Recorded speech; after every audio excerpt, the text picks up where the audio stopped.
Hi, this is John from the Cupboard in Cincinnati, Ohio, with another edition of the Cupboard's Artist Insights. And we're in Las Vegas with Scott Murphy, who's going to take us on a little inside look at the journey from learning glassware blowing to becoming one of the great artists and some of the dangers along the way. Scott, tell us what motivated you to be a glass blower. Well, what motivated me was I was working a regular 9-to-5 job. I was manufacturing mechanical seals for the seal industry, and it was a corporate atmosphere, and I came down with some arthritic problems, and they weren't really very understanding for me, and they were not giving me a hard time when I wasn't able to come in because I was dealing with pain. So I just got sick of it, sick of dealing with that job, sick of dealing with the mentality, the lack of understanding, and the corporate mentality in general. And I'm an artist, and I've always felt that I should pursue my career as an artist, or my life as an artist, and I felt like a lot of my talent was being wasted where I was working, because I was just putting parts together. I wasn't creating, I wasn't developing, I wasn't doing what I feel like I should be doing as a human being. I wasn't providing more than I can to the world.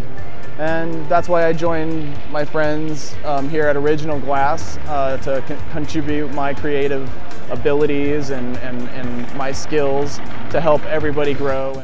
Scott, how long have you been blowing glasswares? Well, I originally started blowing glass part-time when I lived out in Van Nuys. I was making production work. All I made were spoons. I didn't make anything heady. I made the same product over and over and over and over again. I made thousands of them. I worked 4-hour days every single day of the week.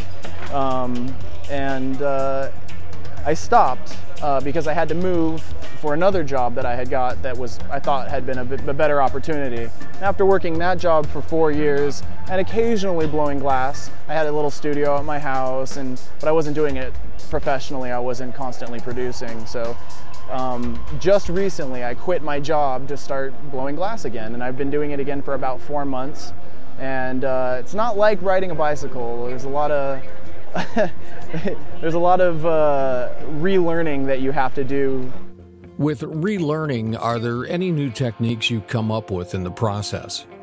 Absolutely, absolutely, and that was what I was going to go into. In the process of relearning, I'm coming up with new processes, new ways of blowing glass, because the older techniques are a little bit more difficult right now. I know I'm going to get them back.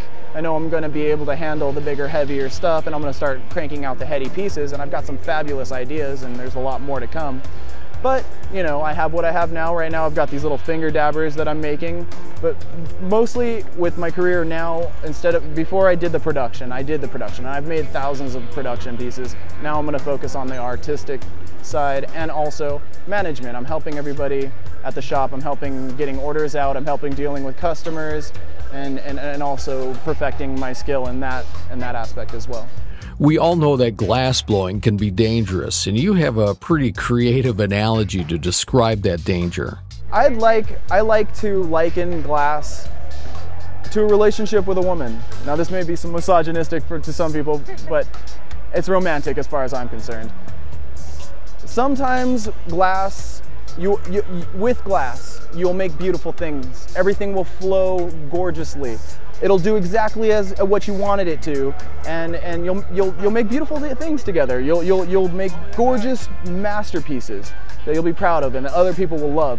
But there are times when glass just falls apart on you. It'll cut you, it'll break you, and it'll burn you, and leave you empty-handed. So glass is somewhat of a masochistic career to pursue. It's a bit masochistic, but I'm somewhat of a masochist, so it's okay. And the Cupboard wants to talk to you about this piece right here. Is there a motivation behind this piece? This piece is just an awesome piece to smoke out of.